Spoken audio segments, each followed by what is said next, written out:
مسجد نبوی میں ضعیف والد کو کندھوں پر بٹھا کر زیارت کرانے والے سعودی نوجوان کی ویڈیو سوشل میڈیا پر وائرل ہو گئی۔ دیکھنے والوں نے نوجوان کے اس عمل کو سراہا اور تعریف کی۔ مسجد نبوی کے زائرین بوڑھے باپ کو کندھے پر بٹھا کر لانے والے مقامی شہری کو دیکھ کر خوشی سے جھوم اٹھے، جو اپنے باپ کی خواہش پوری کرنے کے لیے انہیں کندھے پر بٹھا کر مسجد لے کر پہنچ گیا تھا۔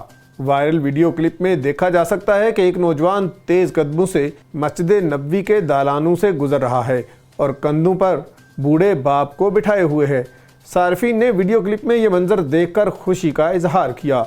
اکثر صارفین کا کہنا تھا کہ نوجوان نے اپنے باپ کے بہت سارے احسانات کا بدلہ چکانے کی اپنی سی کوشش کی ہے۔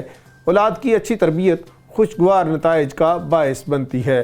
سوشل میڈیا پر صارفین نوجوان کی اس سعادت مندی پر اسے دعائیں دے رہے ہیں۔ اس خبر اور دیگر خبروں کی تفصیل جاننے کے لیے وزٹ کیجیے ہماری ویب سائٹ urdunews.com۔